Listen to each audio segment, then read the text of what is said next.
Check. Keep it alive through these lines I write. I keep it live cause I thrive. I might just blow your mind tonight. I'm so hyped, but it's no hype. From this height, it's direct hits on sight.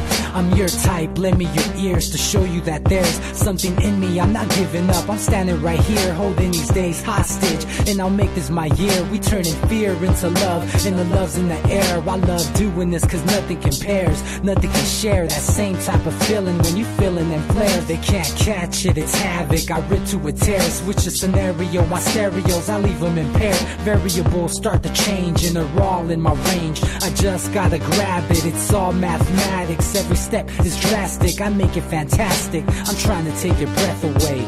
Asthmatic. This is live through the stereo. Go and let it blow, blow through the stereo. I'ma let them know through the stereo. Yo, here we go through the stereo, stereo. This is live through the stereo. Go and let it blow, blow through the stereo. I'ma let them know through the stereo. Yo, here we go through the stereo, stereo. Yeah, just nod your head with it, so explicit and vivid. Every image is intricate, intimate. I put my all into it, no scrimmage and no rules. I'm a pro tool, hear my heartbeat, beat into the vocals. I'm so no-go, lost my mind, oh no.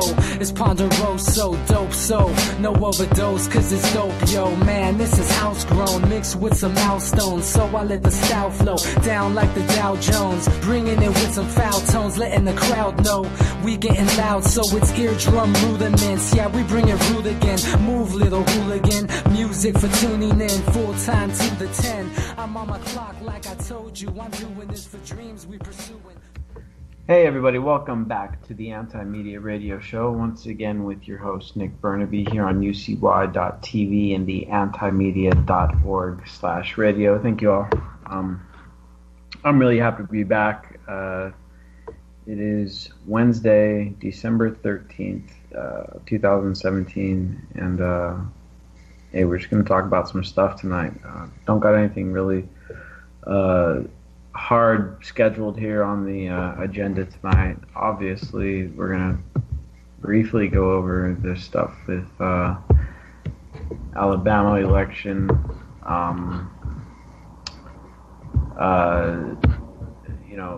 Doug Jones won, or I think more correctly we should say Roy Moore lost, because that's kind of how this election was predicated. Again, it was kind of like the whole idea about Trump and Hillary in the 2016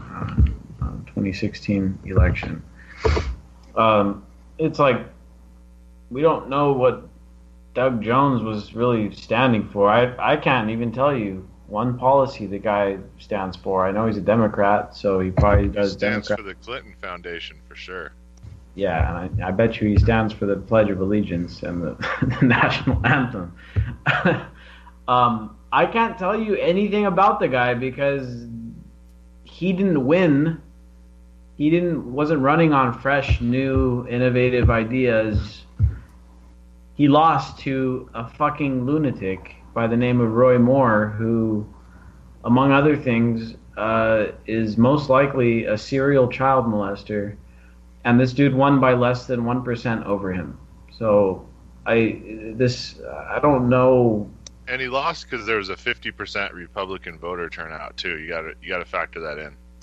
Yeah, the Republican turnout was really low. I mean, these guys just got done turning out for Trump 2 years or a year and a half ago. They're not trying to turn out again 2 years later. People don't give two shits about voting at this point. They know it doesn't really do anything. But I mean, I saw some people going as far as saying, America is saved because Roy Moore lost. I honestly, call me a cynic, but I'd have preferred Roy Moore to win because as much as I can't stand the guy at all, it is, we have a rotten government. We got to stop pretending like it's something nice and good for the world or for us You might as well put more honest representation up there. That's why Trump, at first I was like, oh, I can't believe Trump won, I can't believe it. Now I'm like, you know what? Shit, we deserve it. That's what this country deserved, was to get Trump, because you know what? People in this country are sick. We've got issues, and we gotta stop pretending people like Obama with this nice, veneer over top of this real ugly truth of what this country actually does. We got to be more honest with it. Roy Moore is a more honest representation, and shit. He still got 650,000 votes. 650,000 people said, you know what? We don't care if this guy was, maybe molesting young girls or whatever. We're still going to vote for him because, damn it, I'm a Republican, This country's sick. It's got a sickness. And our politicians really are... I used to think when we first started this show, and don't get me wrong, I still think this partially. I used to think totally that, the American people are, getting taken advantage of, and these politicians are getting in there, and they're promising to do a bunch of great things, and then they turn around and they don't do shit. They go back on all their promises, and they're useless, and they just serve the rich. That's true. I still believe that. But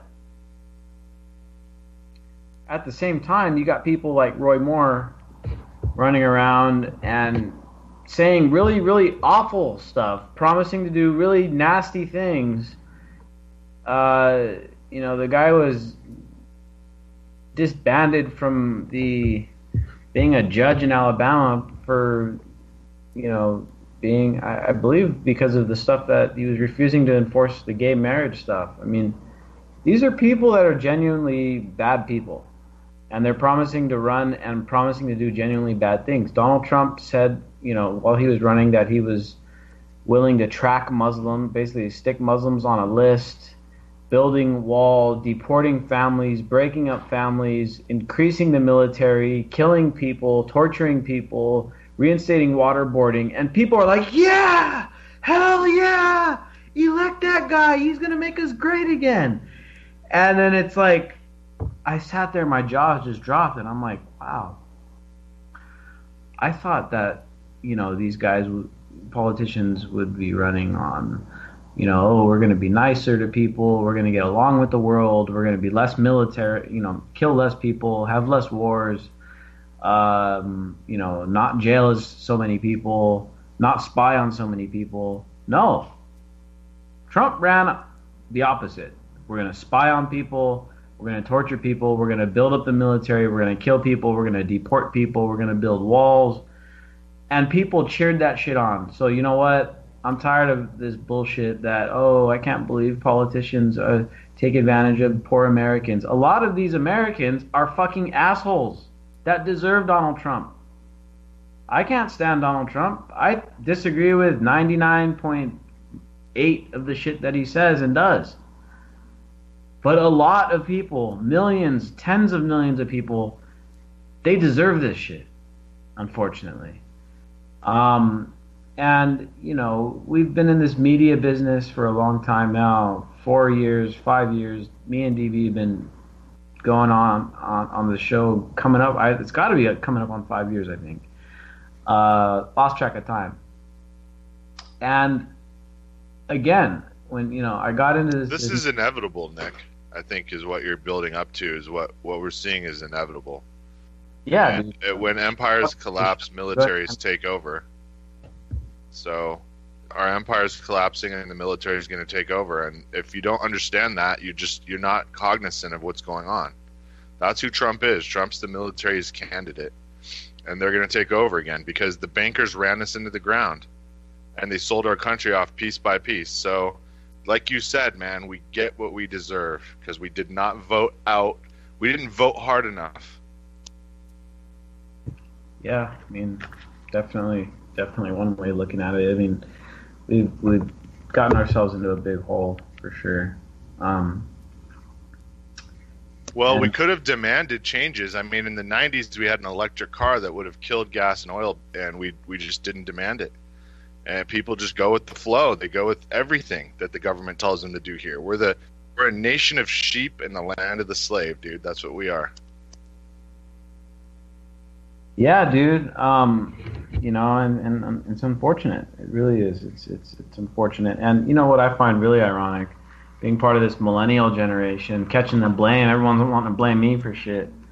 When you're the most revolutionary generation that America's ever had, the millennials. I mean, well educated too. But I mean, the most indoctrinated at the same time, which kind of sucks because I meet people with college degrees and I'm like, dude, you need to reprogram, man. Like, you just got 4 years of straight indoctrination and then now you can't get a job. So, you know, they lie to you and then they lie to you you're going to have a career. They lie to you coming in, lie to you coming out, and stick you with a debt you can't even get rid of in death. Sounds really nice. No, I'm just kidding. Dude, it's the American way. If you're not born rich, you're going to die trying. Yep. The old 50 cent trick, right?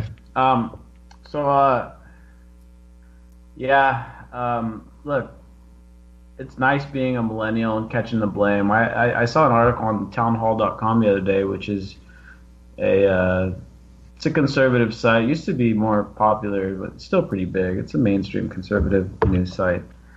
And the article I read was just, I shit you not, dude, I never read anything so bad.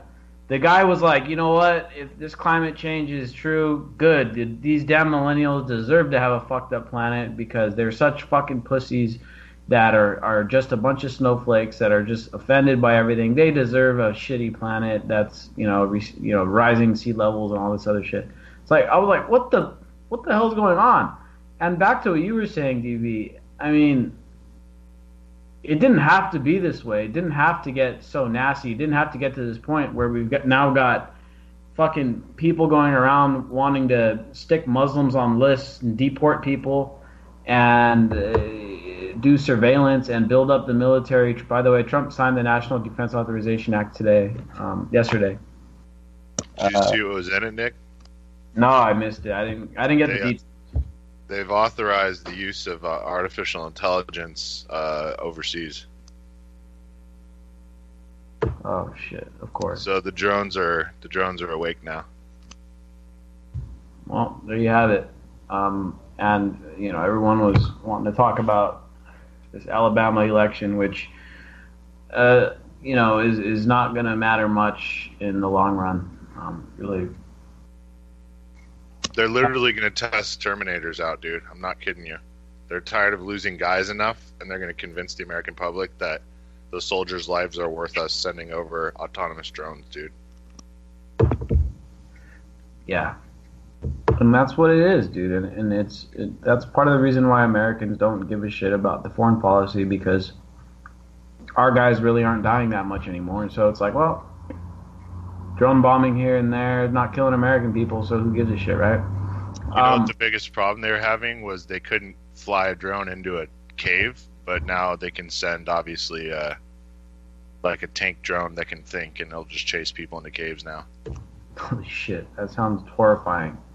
And, we've said this before, but we just covered an article on this stuff on the anti-media. We're actually covering the AI thing tomorrow. I didn't see the details, but fortunately some of our journalists did, so we are covering that.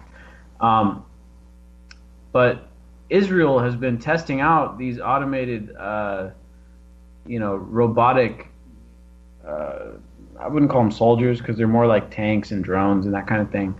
But basically, intelligent robotic, military weaponry is already being deployed in, the Golan Heights and over in Israel, and they're using it against Palestinians already. And so that really has been a testing ground, and that's why the U.S. gives so much technology and so much equipment to the Israelis, and then turns a blind eye when they go and use it to just massacre the shit out of people, because that's where they tested a lot of this stuff out. We can't be, And it'll come here, dude. They'll use another Vegas situation to say, you know what? Humans are not perfect enough. We need AI to be tapped into all the cameras and to be able to respond with drones, you know? Yeah, of course. Just like, you know, all the MRAPs and shit came back and armed up the police after they weren't no longer used in Iraq. You know, this stuff will be deployed here too, of course. But back to the point I was trying to make real quick. Look, I used to look at politics when I was naive several years ago and say, I can't believe people are getting taken advantage of. This is so sad. Politicians are such assholes, which is definitely true. However, like I said, a lot of the people here in the U.S. are assholes too, and they want this shit. And then simultaneously, we came into the media business and we're like, you know what, we're going to change this shit. We're going to, you know, unite the independent media, and we're going to, you know, fight back at the propaganda. And we're not going to, you know, we're going to give people a chance to get unbiased, you know, information that's been suppressed and that kind of thing. And we've been partially successful in that. But, again, I want to make the same point here. I see it with the analytics. We see it with the news coverage. We see it with a bunch of the independent media who have gone to shit in the past year. And believe me, it breaks my heart to see it and to say this. But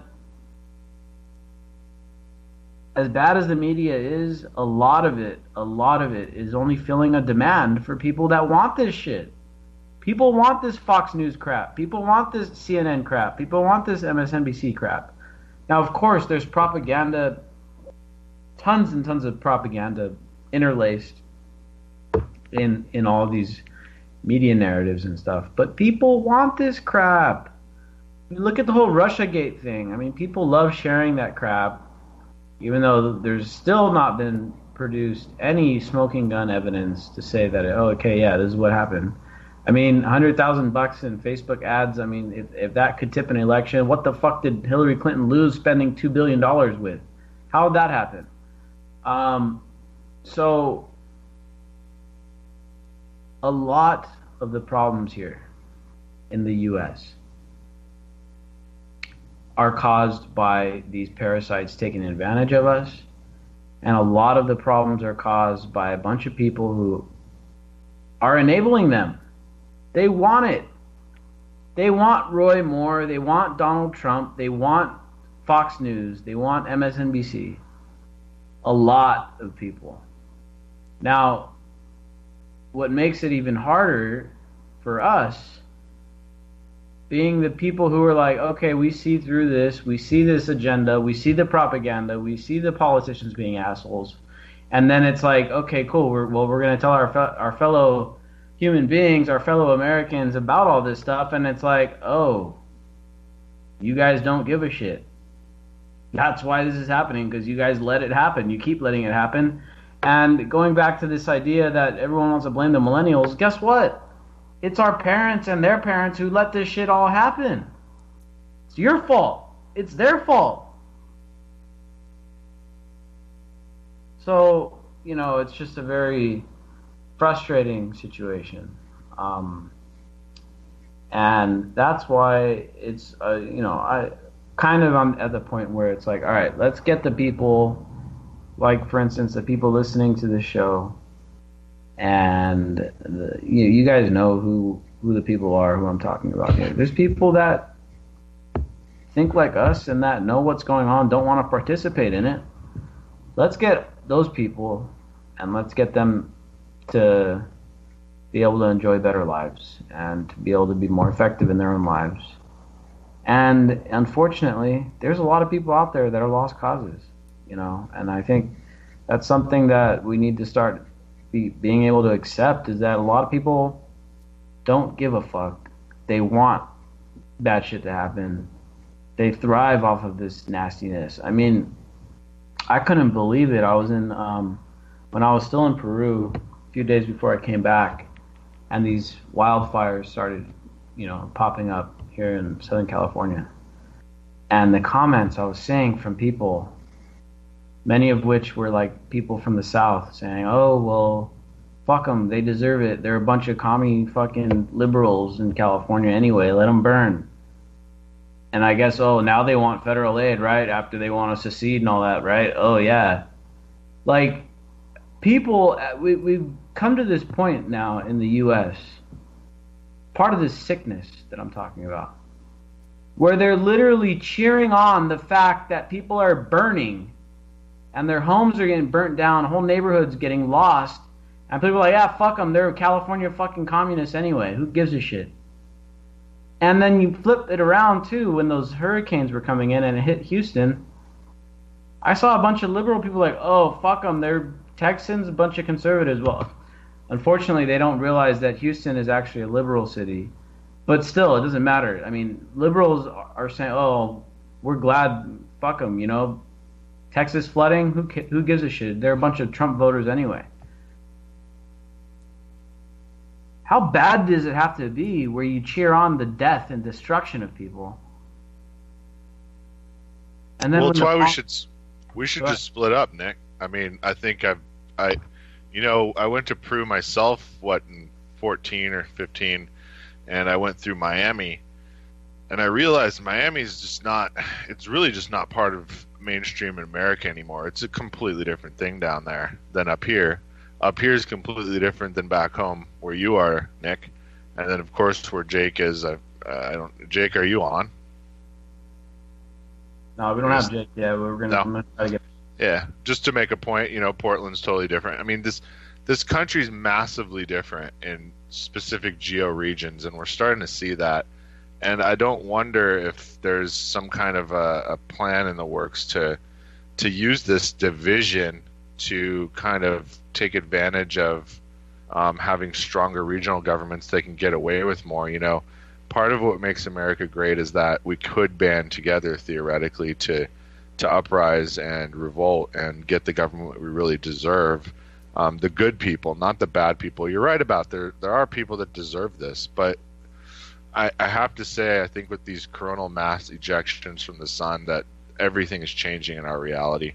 Not to get too metaphysical, but every time these ejections happen from the sun, there's massive evolution in species, and it's where fossils change, and you can look back and see these glacial eras follow. So I think we're on the verge of another little mini ice age, and they kind of know that, and it's tough to grow food.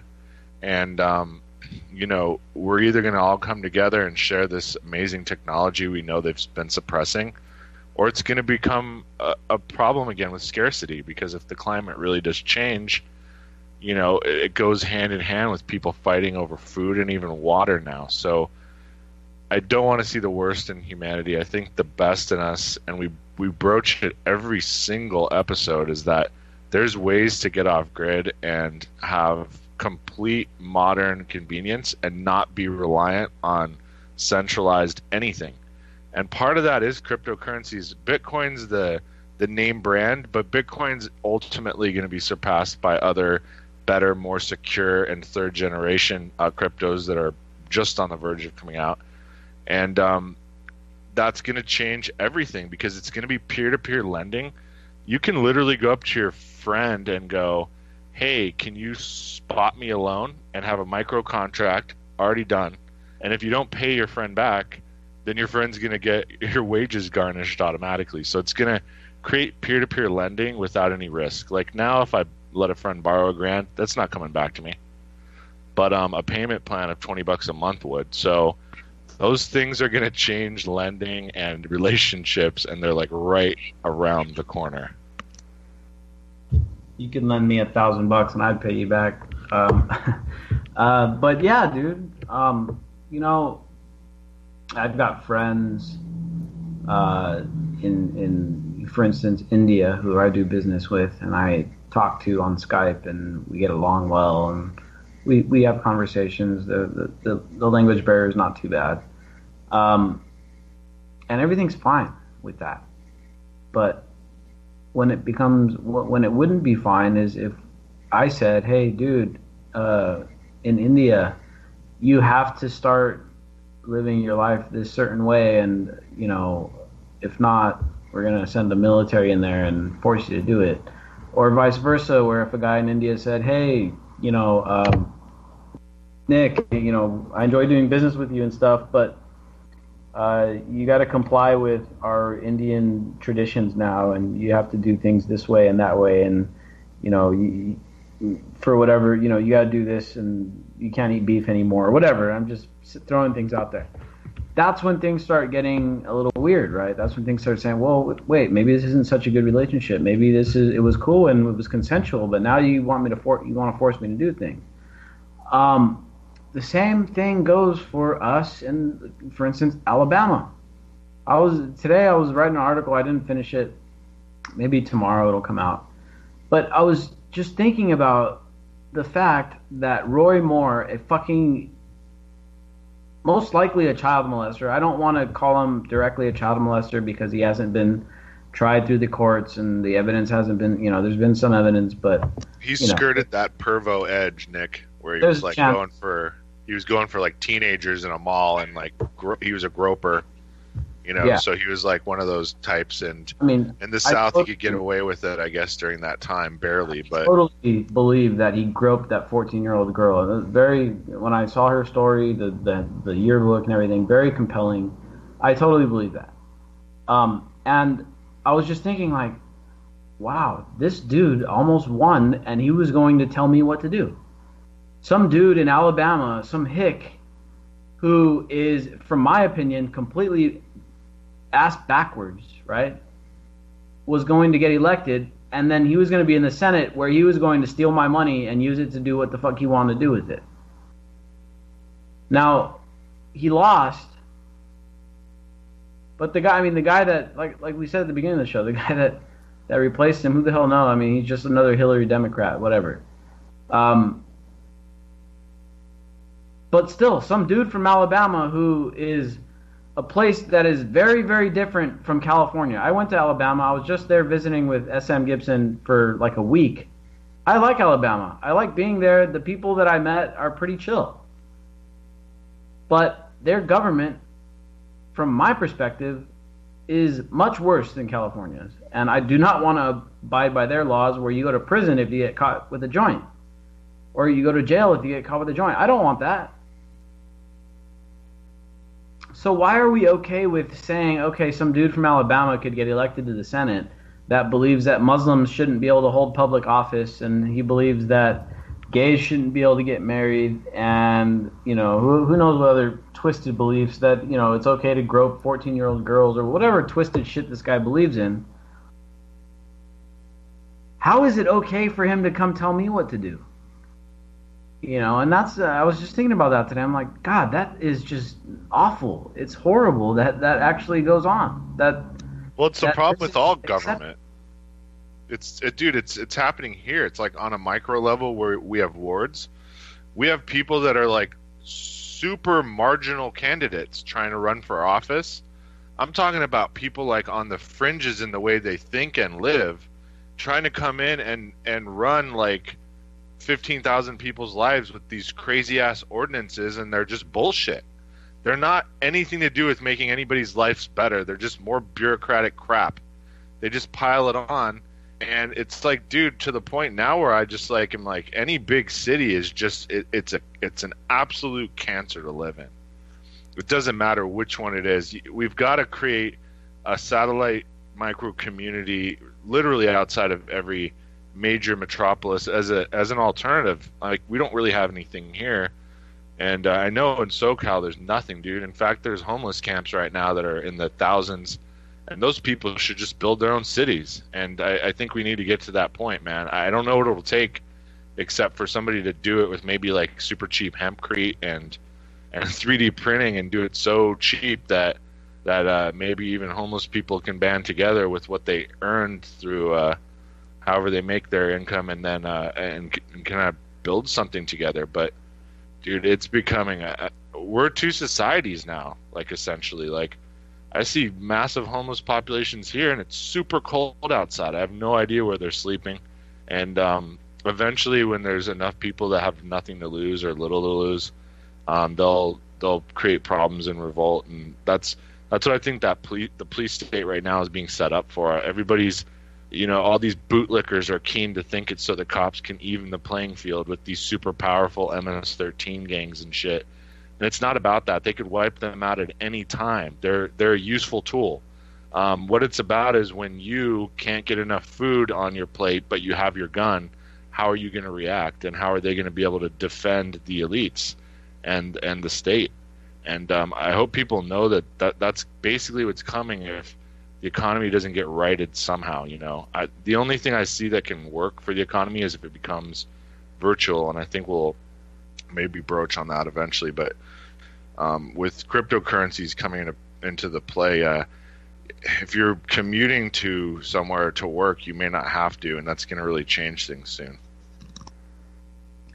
Yeah, dude, and like you said, even these little communities, wards, I guess, what are they, like little districts out there? Yeah, but we have like 4 candidates running against the insurgent, who's an old white guy, and that's cool.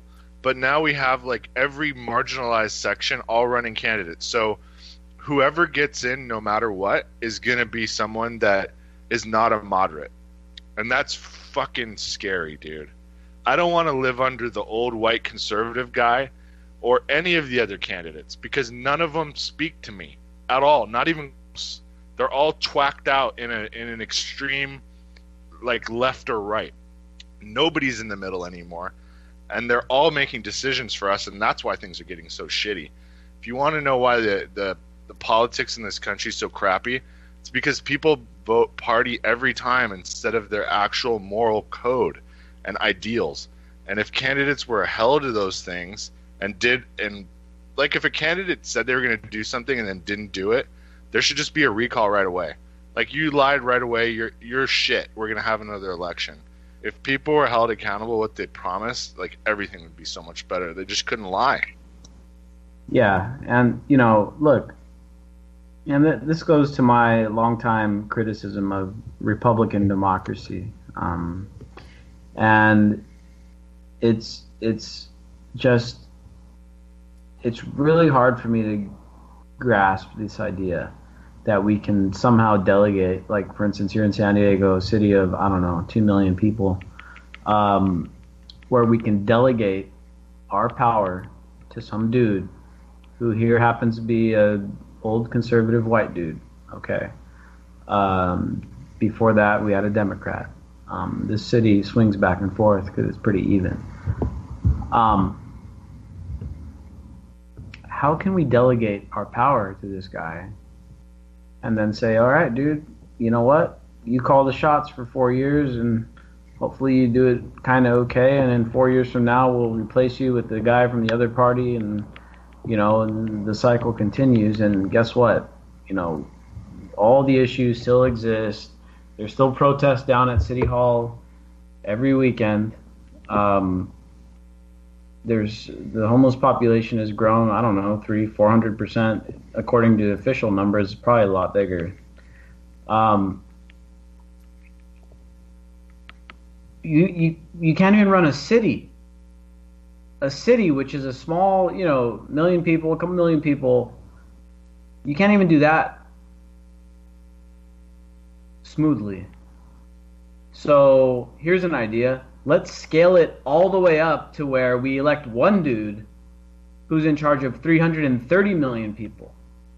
Because, we can't even run small towns right, so let's just make someone run the entire fucking country. How does that make any sense, right? How does a republic make any sense? And that's exactly why you got people out there beating each other up. Not off. If they're beating each other off, that'd be a lot better than beating each other up. Yeah, if we had that kind of a society, we'd be like France was 40 years ago, and it was perfect. Look, just here in San Diego over the weekend, the dudes were down there at the border teeing off on each other. The pro-wall Trump people against the, people on the other side, lumping each other up. Right here in San Diego, it wasn't a big deal because it wasn't much media out there and not that many people. But Not even in a town like this can people get along politically. They're out there beating each other up. This, I think, is one of the underlying problems that are plaguing not just us here, not just the U.S., not just, California or Alabama, but the whole world. The whole world is dealing with this issue of Republican democracy that is not scalable, because you can't even scale it down. You can't even do it on a little town. I mean, name me one town in the whole country where 90% of the residents are like, yeah, we totally agree with the way our town is run. We agree with the politics. We agree with the city council. Give me one place where 90%.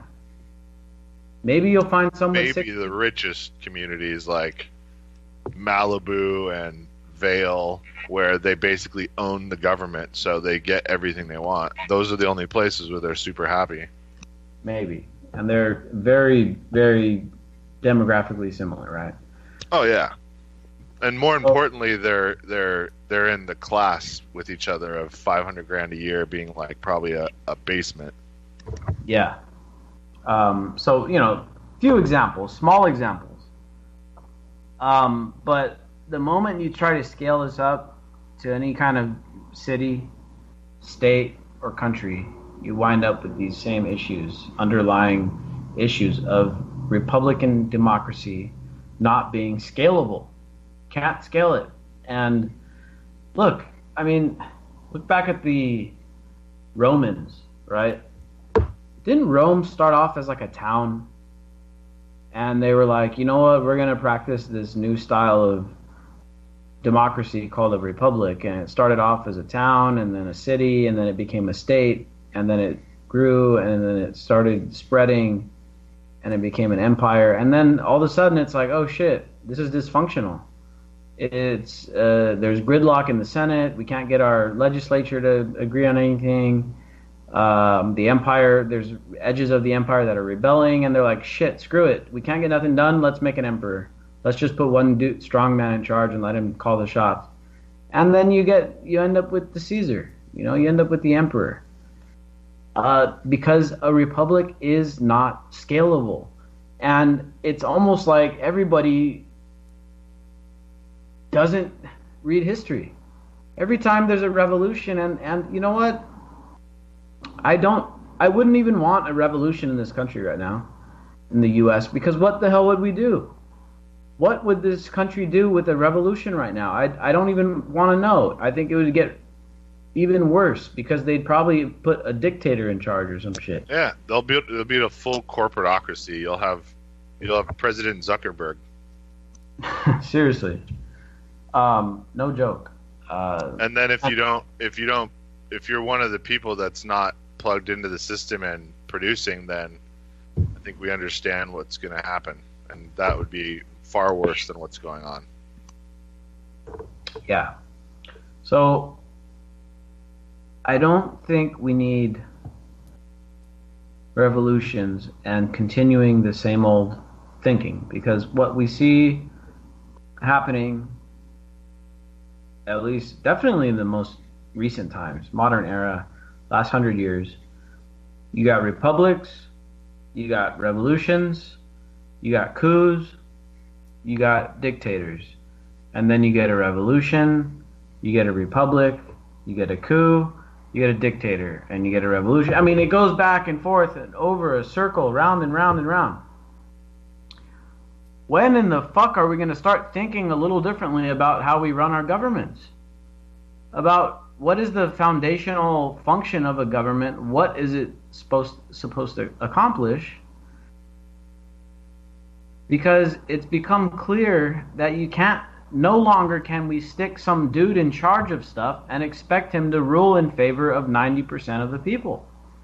It's just not physically possible, because people will not disagree. People, by their nature, are tribalistic, and that's why this country, and that's why most countries you're going to find around the world, except for the extreme totalitarian states like, China and North Korea and a few other places where you're going to find, okay, it's a one-party government. Everywhere you look, you're going to see at least two parties because people are tribalistic and they naturally fall into these different parties. And the ones that function at a higher level, I think, have more than two, and they have more dissenting voices. In Europe and places, you got places that got 5, 10, 15 political parties that form coalitions. Five seems logical, doesn't it? Like to have middle of the road, right, left, and then far left, far right, because then that's a more even spectrum to me. Yeah. I don't know. I think 50% of the people in the U.S. don't go to vote because they don't have an actual centrist, somebody that's going to blend the good parts of both parties, because there are good parts of both parties. Small government is cool, and having a high amount of civil rights is cool. So having those two things together would be great if somebody could freaking balance it. Yeah. Yeah, it would be. It'd be better than what we have now, for sure. But, I think this is one of these conversations that nobody is really allowed to have, because on the left, if you're talking to the left and you start issuing, if you start giving out criticisms of democracy, you're going to get stopped right there. Stop dead in your tracks. Nope, cannot criticize democracy. Democracy is sacred. We need more democracy. We need direct democracy. And we need to impose our left-wing views on everybody else. And of course, when you do that, which is done in some places around the world, being done right now, people on the right, like for instance in Venezuela, the people on the right are going to be fucking pissed off. They're going to be in the streets. People are going to be dying. There's going to be massive unrest. There's going to be really nasty things happening. So we see how that works. It doesn't. It doesn't work at all. And then you got the people on the right who are obsessed with republics and who insist that you have a legislature and want to remove more power from the voting public and just put bureaucrats in charge of shit based on, I saw one right-wing dude yesterday, or no, this morning, arguing that the Senate should not even be elected. It should be, senators should be appointed by the state legislature. So basically making the argument, hey, we shouldn't even be electing senators to begin with. They should just be appointed. That's how it works in the UK. What an idiot. Yeah, I mean, apparently that's how the U.S. was actually initially set up, and it changed, I guess, after FDR or something like that. I don't know the entire history. It's too boring for me to go back and read all that crap. But it's just, no matter which side of the spectrum you look at, left or right, in mainstream politics, the conversations that need to be had are not. They're not happening. And I think it's time democracy, Republican democracy, has matured enough. We've given it a shot for 2,000 years. Now we should be able to say, okay, guys, maybe we should try something a little different this time. And I hope that one day there's a revolution in the world that doesn't put a republic in charge afterwards. And all these countries, Russia, China, Iran, North Korea, all the countries that the U.S. says are bad, those are all republics. At least they, in name. The Democratic Republic of Korea, does that ring a bell? The Russian Federation, the Islamic Republic of Iran, the People's Republic of China. These are all republics. The United States, they're all republics. And look, they're all fucked up. So to think that Republican democracy is the apex of human innovation and governing, it's insane. Republican democracy has handed us world wars. Sure, Hitler was the one, we could lay the the liability of World War II entirely on the lap of Hitler. But don't forget what preceded Hitler: the Weimar Republic, right? Republic, revolution, dictator. Republic, revolution, dictator, revolution. You know, I think we need to start talking about this stuff, because if we don't, it's the most redundant bullshit I've ever seen in history. The most redundant thing is the republic. You know what happens to republics too when they go into death throes? Other republics buy them. So, like for instance, right now, what's going on in California, Nick? I wouldn't totally not be surprised if all that land that got burned out, now that it's going to be sold to the highest bidder, it'll be swooped up by Chinese investment. Why? Because they're the bigger republic now, and they're going to start eating us up.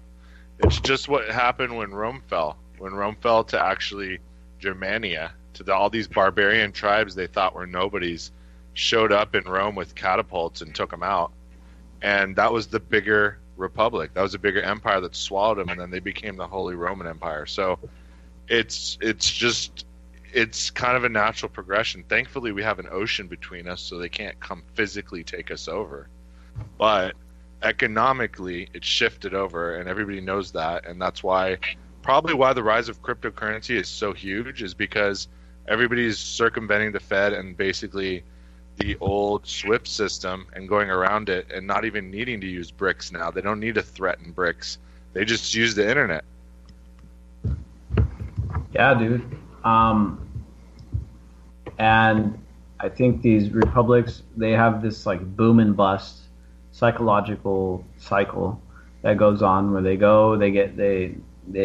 start humble. They start with, truly democratic roots. Of course, the United States was founded upon, the Bill of Rights and that kind of thing, which secured a decent amount of rights for a certain group of people. But eventually they get bastardized, the rights get watered down, and external threats give the ruling regime the ability to strengthen its powers, and then once they get a taste of power, they don't want to give it back. It's, they get drunk on power, and it just gets worse and worse and worse. Right now we're seeing that military budgets getting bigger, surveillance getting more normalized, massive amounts of incarceration, reducing the due process and that kind of thing. Happening right now, like just happening right now as we speak. And it's this boom and bust cycle, and again, we've been trying to fight against this thing, and we've been spreading the word out there. I've come to some sobering realizations that I don't think you and me and this radio show and the anti-media, we're not going to actually be able to stop it. But what we can do is get people aware of that it's coming, and so that people who give a shit enough to pay attention can actually prepare for it, and they'll be better off on the other side, and they'll be able to survive and be more successful at surviving than people who maybe are actually being part of the problem, and that are part of the ones cheering on the strengthening of powers to the government, cheering on the police state, not caring when the cops go around killing a bunch of people. Those people are going to be caught by surprise when they're cheering on, yeah, build the wall, and then when finally it's like, oh shit, we want to get out of here. Oh fuck, there's a wall in our way. What the hell? Wait, this is not how it's supposed to happen. It's like, oops, and then the people who've been listening are like already on the other side of the wall, and they're like, damn, sorry guys, we tried to tell you guys. We tried to tell you the wall was a bad idea. We tried to tell you it wasn't okay to militarize the police. You guys cheered it on. Sorry. We couldn't save them all. And it seems like they're going to concentrate it following the whole Jade Helm scenario, where the wall is going to prevent the Mexican invasion or something, and then they're going to militarize and maybe even use some kind of incident to create this Fortress America scenario, which I don't know if you read Economist, Nick. Economist is basically what the Rothschilds are telling you what's going to happen in the economy, and because it's owned by them.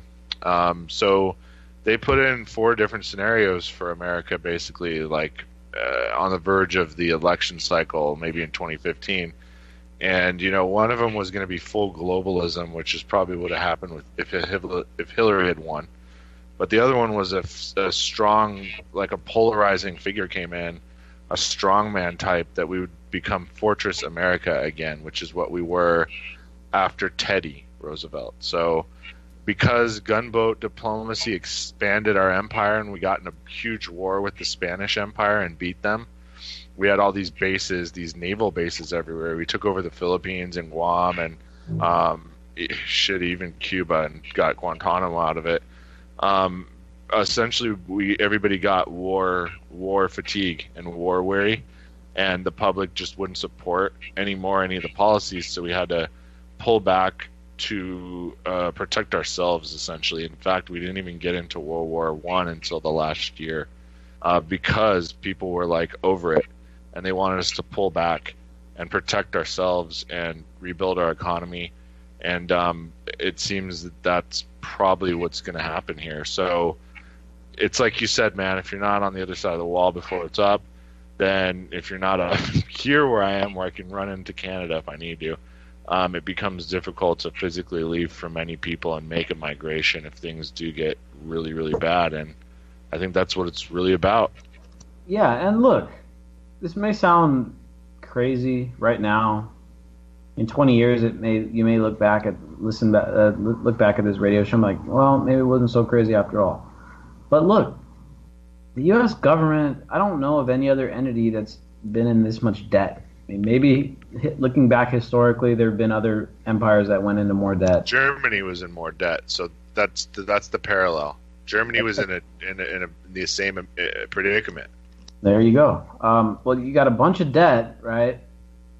And you got a bunch of people who are essentially the collateral. With everyone with the Social Security number is the guarantee on the debt. And if the situation gets nasty, like for instance, just look at what happened in Mexico after NAFTA, and the economy got nasty down there for those guys. What'd they do? They said, you know what, shit, we're gonna try to get out of here, and we're gonna go to the U.S. look for greener pastures, right? Well, as the U.S. keeps building on this debt, and as the center of economic power continues to shift to China, sooner or later the dollar is no longer going to have that reserve strength, and then there's going to be some realizations on the economy, and all that debt is owed to a bunch of people like China and Japan and bunch of other people. Your Social Security number is the guarantee on it, and they don't want you to leave. So I'll let you guess what that wall is being built for.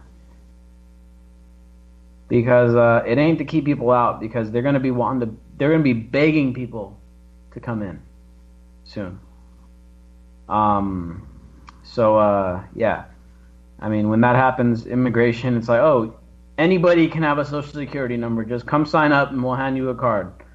What do you think about a long-term demographic shift that so much of Central America comes up to immigrate to the southern states, that an annexation scenario becomes prevalent? Because I've always thought to myself, like, if you can't beat them, merge with them or take them over. Like, if they feel like they need a wall for security, why not just boot out the Mexican government? Because they're even worse.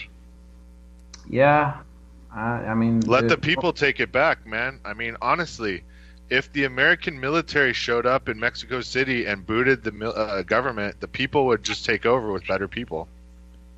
Yeah, I mean, you can't.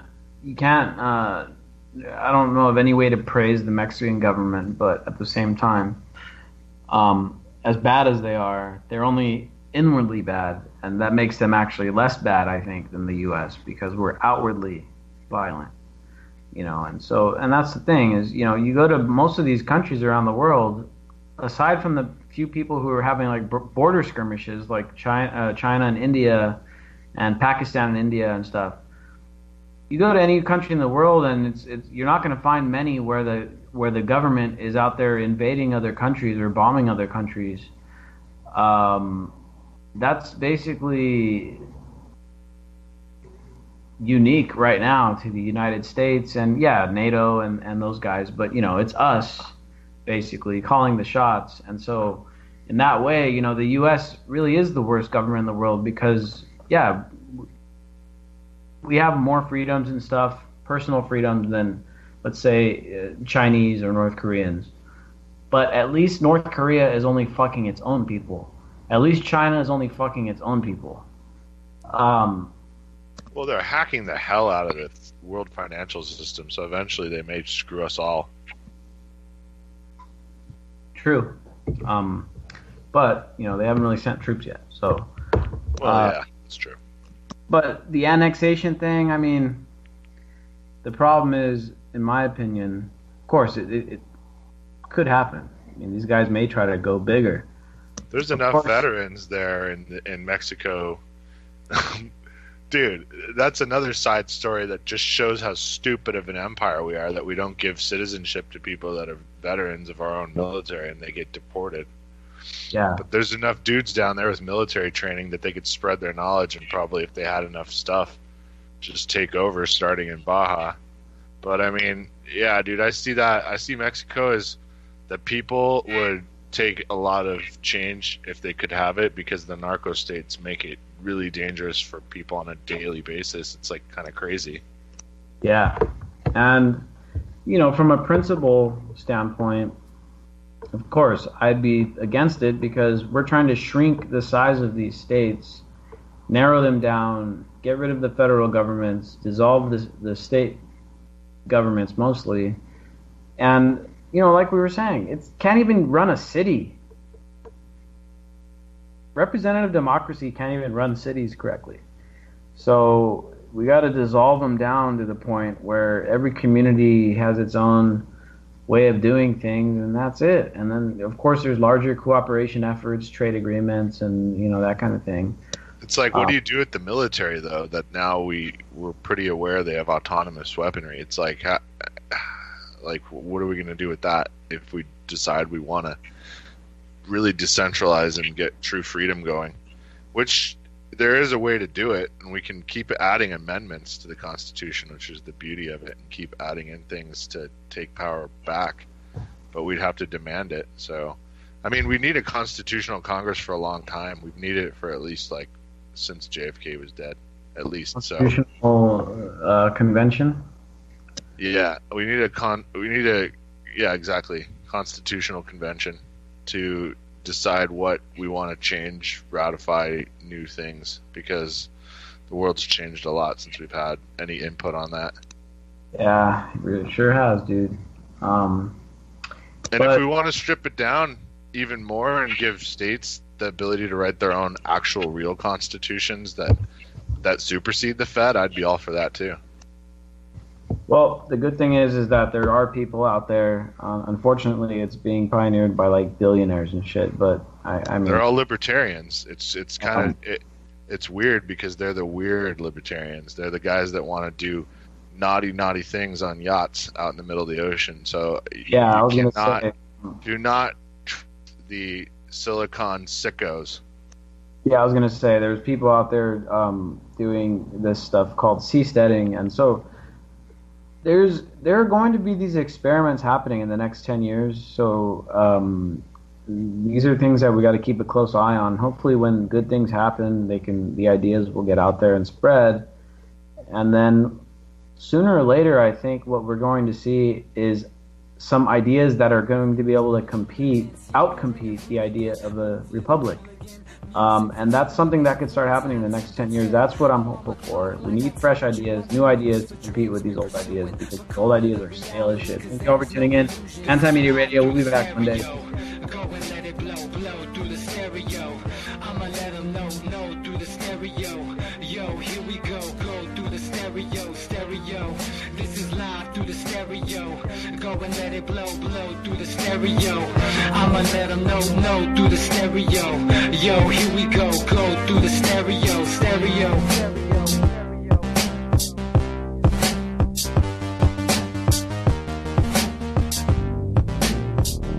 Question everything. Intelligent Radio.